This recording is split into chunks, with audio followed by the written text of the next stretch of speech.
Hello guys, how's it going? My name is Dal, and so far on this channel we've been able to cover the specs of Assassination and Outlaw rogues for the patch 10.2, which leaves us with just one more guide for the spec of Subtlety. While Outlaw dominates within Mythic Plus dungeons and Assassination has become a quick favorite among those of you who enjoy raiding, Subtlety begun to feel a little bit out of the spotlight.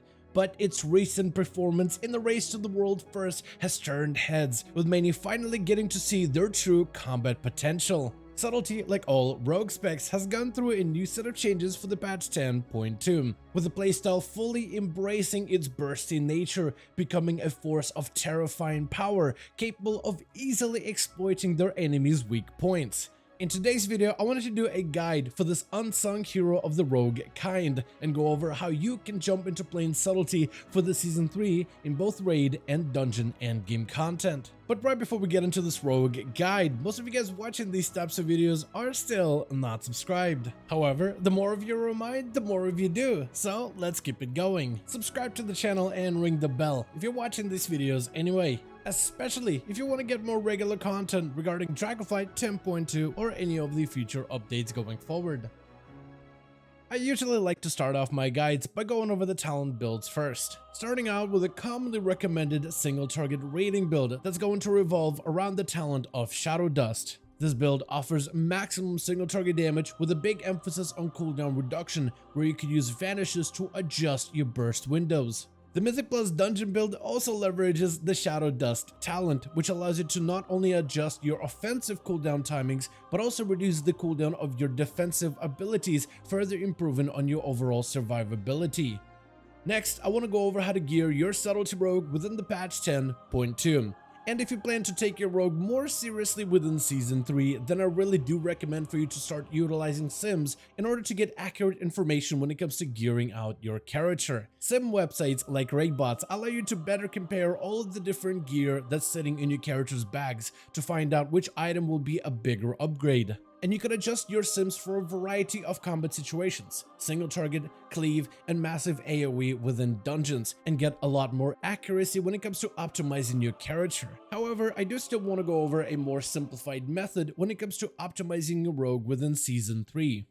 When it comes to gear, Subtlety rogues will prioritize the stat of agility, and in most cases getting new pieces of gear that have more agility are going to result in a bigger upgrade. However, secondary stats are just as important. For Subtlety, your primary secondary stat will be Versatility, which increases all of your damaging sources, followed by Mastery, which increases finisher damage, which fits better with our bursty design. Critical Strike provides us with additional damage, but also better uptime of Find Weakness, which results in bigger damage output, with the stat of Haste as our lesser desirable option. And some of the best weapons you can get for your Subtlety rogue will come from the Dawn of the Infinite Mega Dungeon. The weapon you're looking for are Nick of Time daggers. You'll want to have each one of these daggers in both of your main hand and offhand weapon slots. When it comes to your best in slot trinkets, you'll want to look out for the Branch trinket from the Everbloom Mythic Plus dungeon, or the Porcelain Crab from the Throne of the Tides dungeon.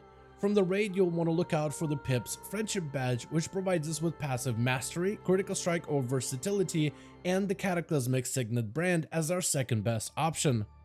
You will also want to be on the lookout for your tier set bonus and try to acquire it as early as possible. The Subtlety rogue's tier set is mostly passive. With our 2-set bonus, our Eviscerates, Black Powders, and Ruptures have a chance to summon a Shadow Clone who will replicate that ability at 50% effectiveness. The 4-set causes those Shadow Clones to deal additional damage and will grant us combo points each time one is summoned. Next, let's go over the basic playstyle and the rotation of the Subtlety rogue. Subtlety rogues are masters of planning and preparation, focused on maximizing the uptime of their powerful cooldowns, such as Shadow Blades, Symbols of Death, and Vanish. The spec manages 2 resources, energy and combo points, and your playstyle revolves around building and spending combo points as efficiently as possible with an ability priority system, all while managing your cooldowns to make sure certain abilities sync together, specifically around your Symbols of Death windows. First, let's go over your combo point builders. Starting with Backstab, which is a very basic single target combo point builder which we'll use outside of some of our major cooldowns. Then we have Shuriken Storm, which is an AoE combo point builder that generates a combo point per target hit. In most cases, we'll start using Shuriken Storm whenever we're fighting more than 2 targets. Then we have Shadow Strike, which is an ability that can only be used from stealth or inside of Shadow Dance windows, which grant us access to stealth-based abilities. In most cases, for single target situations, Shadow Strike is your primary common point builder. The only time we stop using Shadow Strike is when we are fighting against 4 or more targets, which is where Shuriken Storm will take over as our priority builder. Then we have the passive of Shadow Techniques. As we auto-attack our target, we store common points in the buff of Shadow Techniques, and the next time we use a common point builder, those common points are added into that ability's common point generation. Shadow Techniques as a passive is very efficient and makes sure that you never overdraw on your common point resources. It's not necessarily a passive that you need to track, but something you should at least be mindful of. And after you build 6 common points or 5 common points inside of Shadow Dance windows, then you want to invest them into common point spenders. The first of these spenders is Slice and Dice, which increases your auto attack speed, which results in additional common points from Shadow Techniques. In most cases, we try to maintain Slice and Dice up at all times, but only refresh Slice and Dice outside of our Shadow Dance windows. And in large AoE situations, we can stop refreshing Slice and Dice when facing against 6 or more targets. The next common point spender is Rupture, which is a bleed that deals damage over time. We try to maintain Rupture and refresh it on as many targets as possible when the bleed has about 9 seconds before it expires, and in most cases we try to refresh Ruptures on our targets outside of our Shadow Dance windows. Then we have Eviscerate, which deals immediate damage for every common point spent.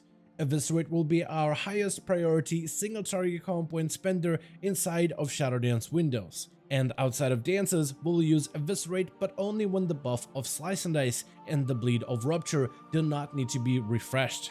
Then we have the spender of Black Powder, which is an AoE version of Eviscerate. Black Powder has the exact same priority as Eviscerate, and we will use Black Powder when facing against 3 or more enemy targets.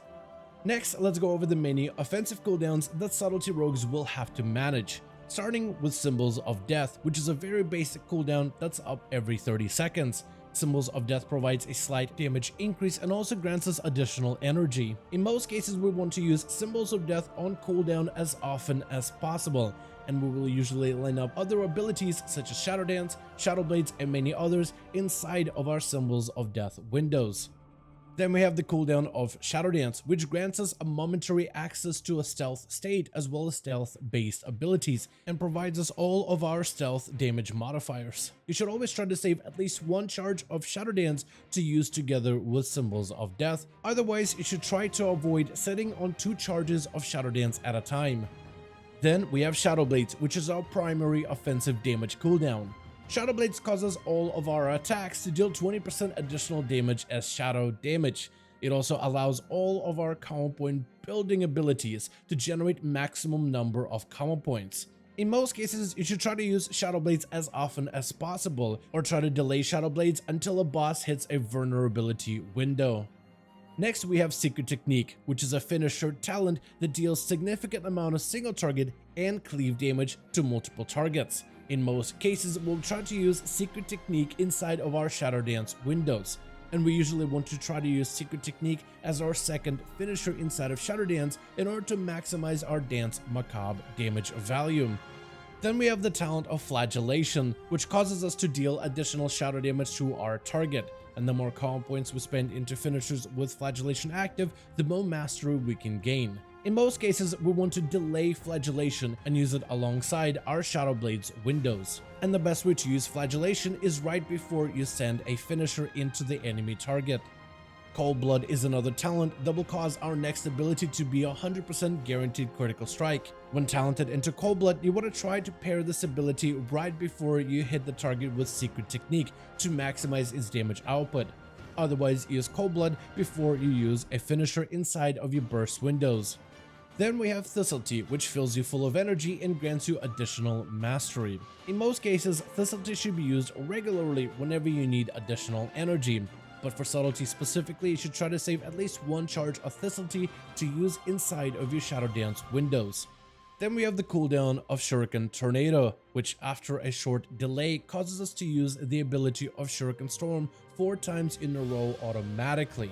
However, none of these Shuriken Storms can benefit from the cooldown of Shadow Blades. In most cases, you want to use Shuriken Tornado on cooldown as much as possible in both single target and AoE situations, and we want to try to save Shuriken Tornado to use it together with Symbols of Death for its energy regeneration value. Finally, we have Vanish, which allows us a momentary use of stealth-based abilities. However, because of the Shadow Dust talent, Vanish will be used to reduce the cooldown of majority of our offensive and defensive abilities. There's a lot of flexibility in how you can use Vanish in dungeons and raids, but in most cases try to use Vanish after your Shadow Dance, Symbols of Death, and Shadow Blades are all on cooldown. If a raid or a dungeon boss has a vulnerability window where they take additional damage, then you should save charges of Vanish in order to help your cooldowns line up better together to fit inside of those vulnerability windows. Next, let's go over the Subtlety Rogue single target opener. Before a combat encounter, you want to make sure that you start every fight from stealth, and make sure that your poisons, like instant poison, atrophic poison, or numbing poison, are applied to your weapons ahead of time. We're going to start our single target opener with 2 Shadow Strikes, followed by a Flagellation, then Shadow Dance into Rupture, Symbols of Death, Shadow Blades, and all trinkets and combat potions, then Backstab, Eviscerate, Shadow Strike, Cold Blood, and Secret Technique. And afterwards we follow through into our normal rotation with the pre-established common point builder and spender priorities, as well as cooldown optimization, making sure to line up our cooldowns like Shadow Blades, Shadow Dance, and others roughly every 30 seconds around our Symbols of Death windows. Your opener changes when you're fighting against 3 or more enemy targets closely stacked together. Our opener will start also in stealth with our poisons applied, instant, atrophic, and numbing poison, then we Shadow Strike followed by a Rupture, Shuriken Storm to build common points, then we use Flagellation. We use Shuriken Tornado together with all of our cooldowns like Shadow Dance, Blades, Symbols of Death, together with our combat potions and on-use damage trinkets, then we follow through into a Black Powder. Then we Shadow Strike into a Secret Technique, followed by a Shuriken Storm into Black Powder, Shuriken, Powder, and then from there we should be able to go into our main priority rotation. Next, let's go over some of the best crafted gear for your Subtlety Rogue in the patch 10.2. In most cases, all 3 rogue specs can benefit from the Toxic Thorn foot wraps. While this is by no means the best embellishment for Subtlety Rogue, it has the flexibility that it works super well for all 3 specs of Rogue, which allows you to adjust your playstyle on the fly. And if you do craft yourself Toxic Thorn boots, then you also want to create another item with a Toxified patch to increase the damage of your boots. However, if you plan on only playing your Subtlety Rogue, then the best embellishment you can get for pure single target output is the Shadow Flame patch, which gives your attacks and abilities a chance to deal additional Shadow Flame damage, and you can run 2 items with the Shadow Flame patch for best single target output. Next, let's go over your enchants, gems, and consumables, starting with how to enchant your gear and items. First of all, your weapons should be enchanted with a Sophic Devotion. Your chest should be enchanted with the Waking stats. Your legs should be augmented with a Fierce Armor kit, while your cloak and bracers should have the stat of Avoidance on them. Your boots can be enhanced with the Plains Runner's speed instead of stamina because of increased survivability, while your belt should be enchanted with a Shadowed Belt class for additional stamina. Rings should be enchanted with either Versatility or Mastery depending on whichever stat you have less of, and your helmet should be enchanted with the Incandescent Essence.